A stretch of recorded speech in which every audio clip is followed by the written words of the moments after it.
Do you trust my driving? Yeah. Okay, so why don't you stand in the center of the donut and I'll go around you. What?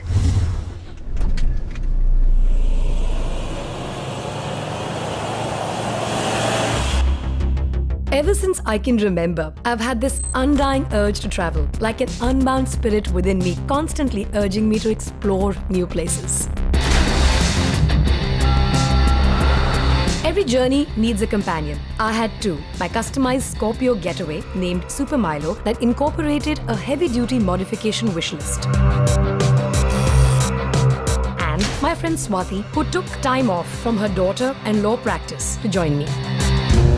We were in the middle of an exciting and adventurous road trip to Ladakh. The plan was to drive up via Manali and head back down via Kargil and Srinagar. The first leg of our journey started from Chandigarh and took us through Manali and Jispa to Sokar. The next leg of our journey involved exploring the region around Leh and beyond. We drove to the Nubra Valley and then headed to Pangong Tso, where we decided to spend the night by the lake in the rooftop tent of Super Milo.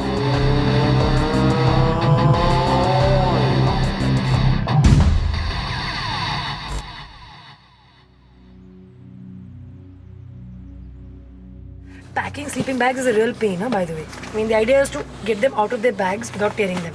But will it be warm enough? Yeah, because see what it says here? Up to minus 5 degrees. The two of us are inside, so we'll be warm. What? This red light is moved when you're outside to protect your night vision. So since you're inside, you can switch to white lights. Huh.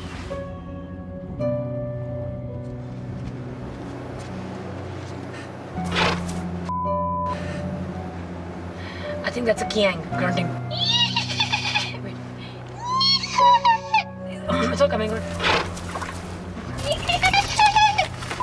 Sorry, but this is so scary. This is Kiangs. The rising Kiang population indicates that there are very few wolves and leopards left. So you should feel happy. Just see outside, 1 sec. No, you're not seeing outside. Just 1 sec. No. Relax here. तो कोई नहीं है. I'm closing this. Waiting for tomorrow morning, the sun to rise and we can just get going. Wait. What the Go to sleep. This is so scary. Have you seen the Blair Witch Project? Yes, I have. Doesn't this remind you of that? Yes, it does. From Pangong Tso, we set out for Hanle. This is a relatively unexplored and isolated route because until recently, an inner line permit was required to access these areas. However, Indian tourists no longer require an inner line permit. Okay, what is this track saying, madam? Please navigate. Go straight. Okay, I spy with my little eye a village. We're also here to find a place for lunch. Our first stop was the small village of Chushul, situated in the narrow valley at an altitude of 14,000 odd feet. While we were looking for a place to eat, I bumped into the village Sarpanch. He told me rather cheerfully about the harsh living conditions around here, about how they could only grow one wheat crop a year, and that most people here reared Pashmina sheep. Despite the rather small population, Chushul had 3 schools, a primary, a middle and a senior school. जाते जाते मैं आपसे एक चीज और पूछना चाहूंगी, झूले का मतलब क्या है? झूले के मतलब बहुत खुशी झूले बोलते हैं, खुशी की बात है ना सब. चलो झूले. झूले अच्छा. Thank you. When we left from Leh, I carried extra diesel as a precaution, knowing that to come back to Leh after visiting Pangong Tso and Hanle, even with the auxiliary tank, might get tight. This part of Ladakh was devoid of any development. No road signs, no milestones, no indication as to where we were heading.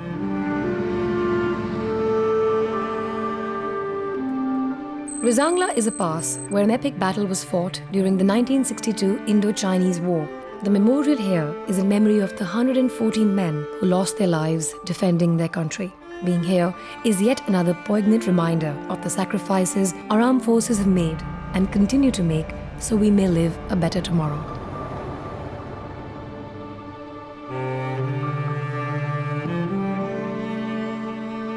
We set off from Chushul towards Saga. The Sarpanch had told us that after 40-odd kilometers, the track would turn into a tarred road. 40 kilometers doesn't seem like much normally, but here it seemed to go on forever.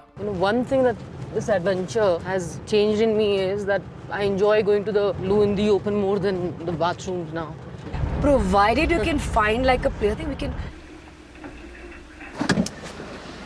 Going to the loo in the open is part and parcel of being on a road trip, especially one in remote areas. The good news is we are a full tank of fuel. There's nothing that makes me happier than the needle being at full. I feel like an explorer, like Indiana Jones. This kind of gives the word off-road a whole new meaning. How many more kilometers? 27 more. Okay, where is the GPS say we're going? Okay, left. I don't know which way. Are we still on it? Yeah. I'm sure we'll make it in time. Just keeping my fingers crossed. Yes, but this track is never ending. At this rate, we're never reaching Hanle. Don't say that, girl. I really thought at some point this will turn into a tar road.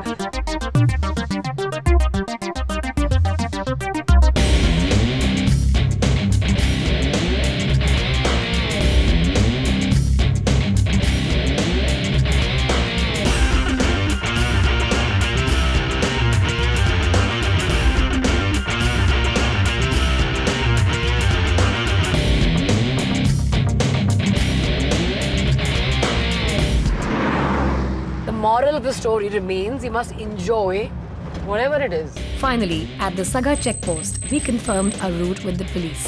While our GPS was accurate, human confirmation always sets the mind at ease.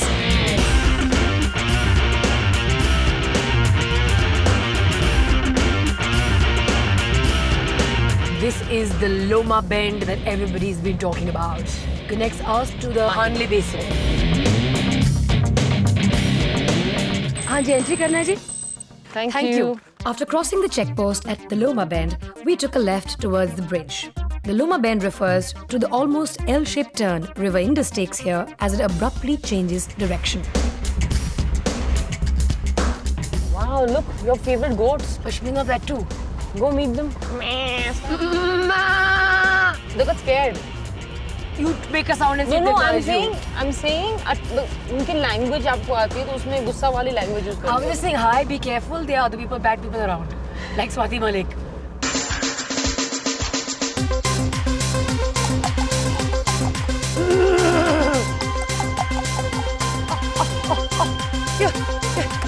Where are they going? No, let's go. They'll attack you now. 50 kilometers from Loma was Hanle, our next destination. Where is Hanle? There. This part of the journey was on a beautifully tarred road, and we thoroughly enjoyed it.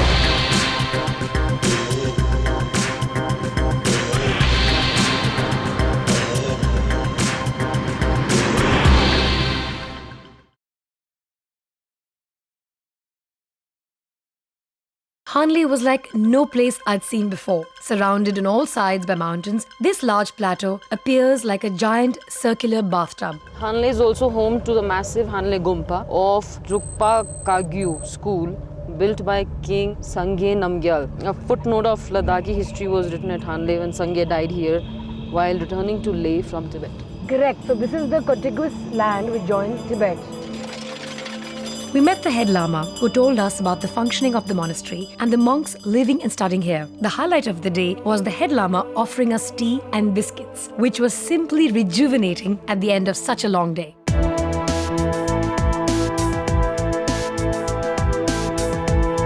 Apparently this particular observatory is linked to several others. God, this is the last stop. This is the last stop and then is Tibet.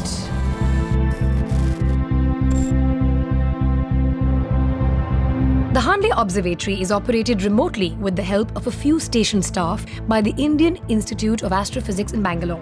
Due to its unique location, it is excellent for visible, infrared and sub-millimeter observations throughout the year due to conditions of low humidity, low concentration of atmospheric aerosols and low atmospheric water vapor.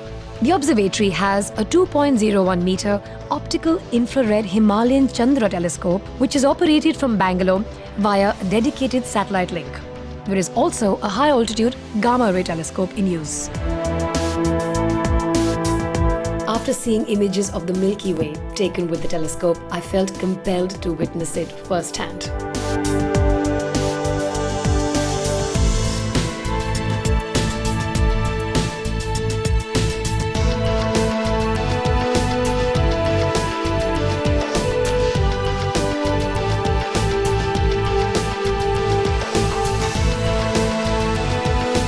was like watching the amazing wonders of nature on the largest dome screen in the world.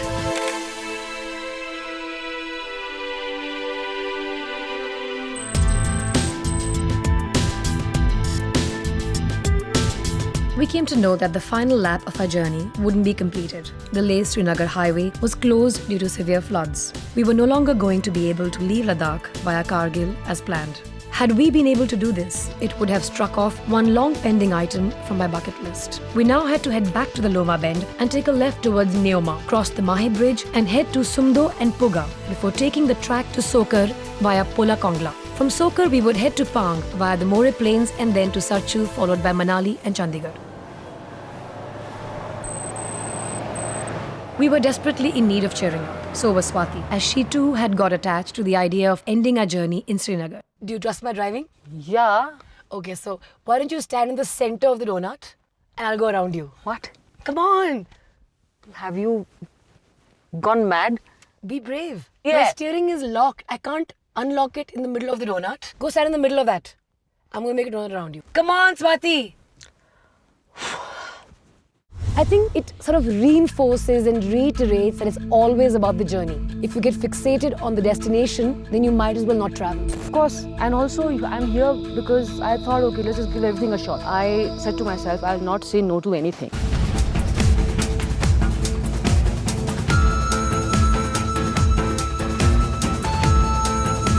There are very, very few people I know who would agree to do that. I thought she was coming closer and closer. And with all the dust in my mouth, I think I'm gonna like sweat out dust next few days. No girl wants to get dust in her mouth and in her hair, considering she has washed her hair yesterday after many days.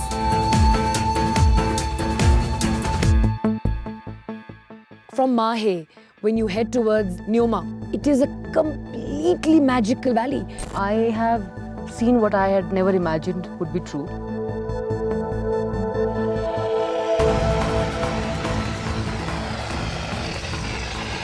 Careful. It's not hot. How is it possible?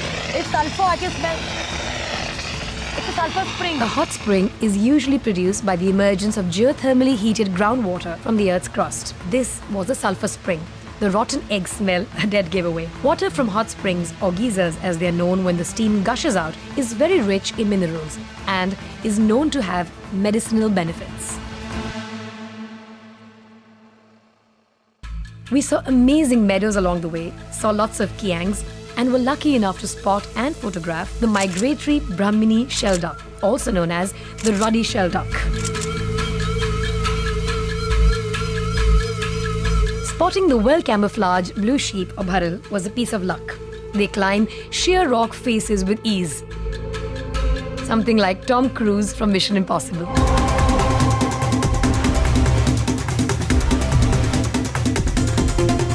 Belonging to the goat antelope family, the blue sheep display characteristics of both goats and sheep. They thrive in extreme climates.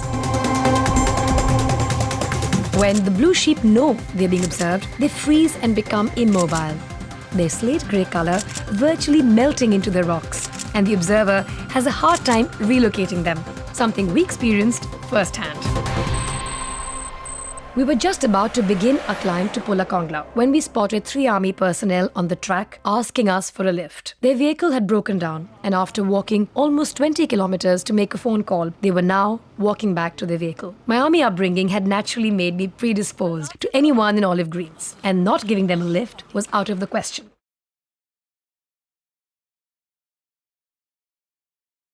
तो घर पे कौन-कौन है आपके पास? एक लड़का एक wife है मेरा। आपका अभी रैंक क्या हो गया? हाँ सिपाही। तो एग्जाम नहीं दिया अभी तक क्लास 9 का? हाँ नहीं। क्यों? पढ़ाई नहीं करना है? तो आप घर कब गए थे लास्ट? अभी 4 महीना हुआ। These soldiers are away from their families for 9 to 10 months a year, serving in this hostile environment. And they make sure that we sleep easy in our homes. So the least we can do is give them a ride when they need us. ये गाड़ी है आपका? अरे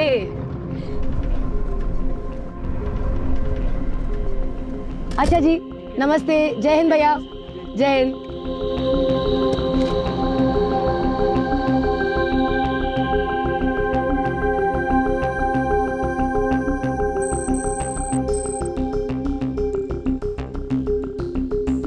So according to a map I've saved, this pass is called Polakkonka. I started off with a bit of a foul mood in the morning, but seeing this completely new side that I only had seen on a map, I think I'm quite happy that I'm finally back at Soker, where we had our horror night. How I thought I was going to die, how I thought was the last night of my life. But now coming back after having had this whole wonderful day, driving on a new route, seeing beautiful visuals, meeting the mountain goats, meeting the army personnel who we helped, I don't feel so bad about Soker anymore. So I think my anti-Soker feelings have finished. Are you liking India? I like it a lot. One of the most memorable experiences of a journey is often meeting other fellow travelers. We were on our return journey and they were heading out. There were quite a lot of stories and notes to exchange on either side. This revelation, Hanle to Debring and More planes, which I'm going to get a chance to go again on, I think has been fantastic. And I'm going to try and get Swati to drive on the More planes. I have no idea why she's not allowing me or asking me. Well, Swati doesn't know. The evil horns are still out. So I feel she wants me to earn my place. And I don't know how can I earn it. If I haven't earned it till now, I don't know. What is she expecting me to do? Probably jump off a cliff or something. Let's see if she'll agree to handle the beast.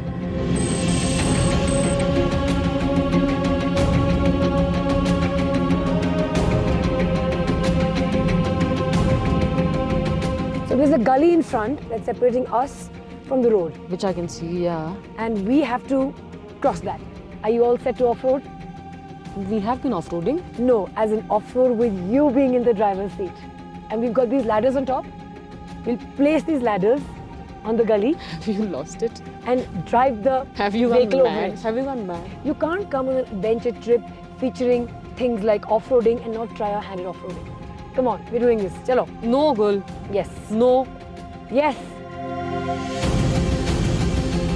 Ideally, Swati's off-road test should have been done in daylight. But by the time we set up the crossing ladders and chose a safe crossing spot, it was already dark and made it more difficult for Swati to drive and for me to guide her as her spotter. All you have to do is follow my hand signal. This means this side and this means this side. The movements have to be micro movements. Very precise, very slow, and you'll do great.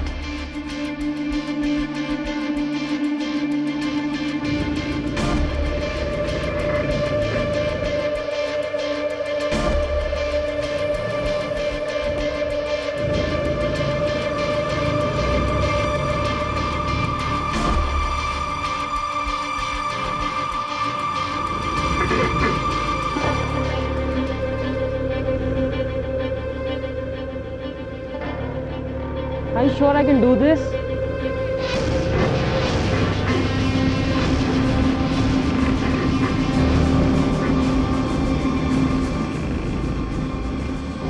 Straight line, go for it.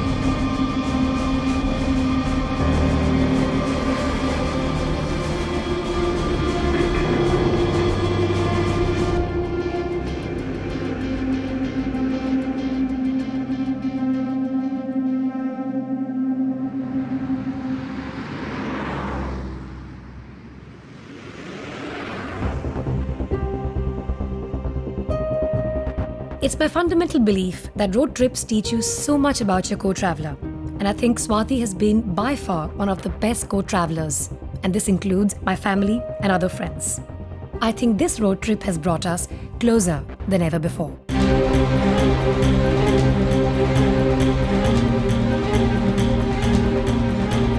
From here on, it was smooth sailing. No time pressure, no stress. Only the pure joy of driving and great company.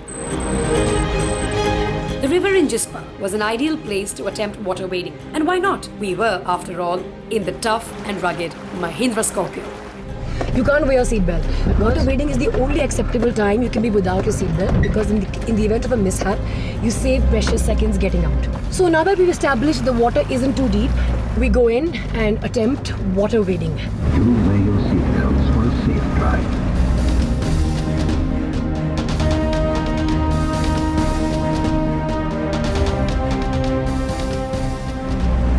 And the added advantage of this snorkel is that we're not too worried about water being sucked in by the air filter.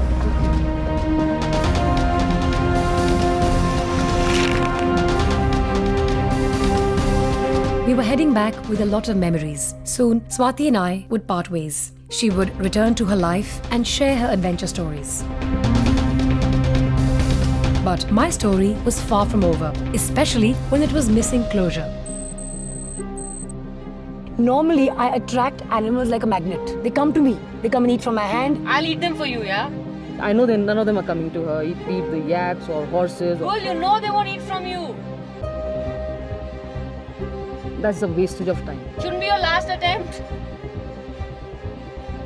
I had to set the record straight with those horses. They had taken offense to my friendly approach, so I decided to give it another shot. Watch your hand.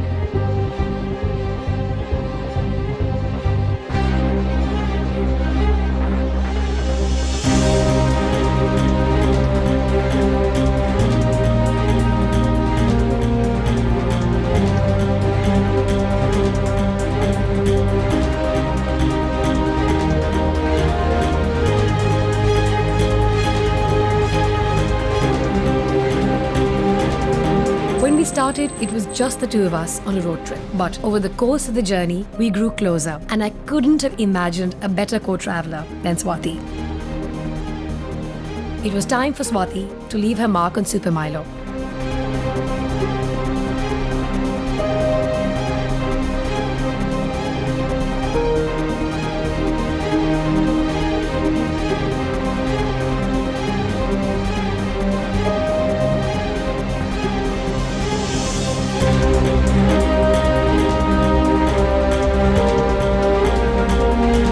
Traveling is quite like life.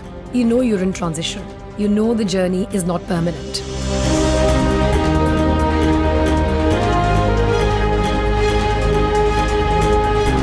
You know you're not going to be here forever, but still, you're given to the temptation of bonding with the people you meet, with the places you see, even though the bond or the experience isn't meant to last forever.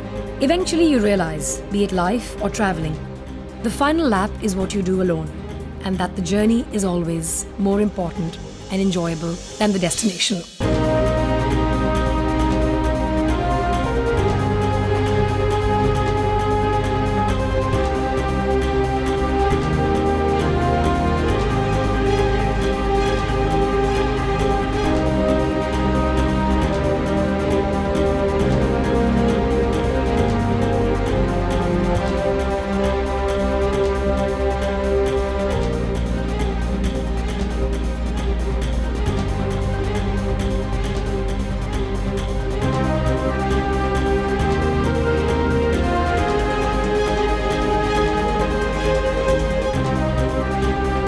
I shall keep traveling, for that is who I am. I am not my name, not my profession. I am the journey I had and will have. I am a traveler. This is it for now. Until next time, get out there and explore.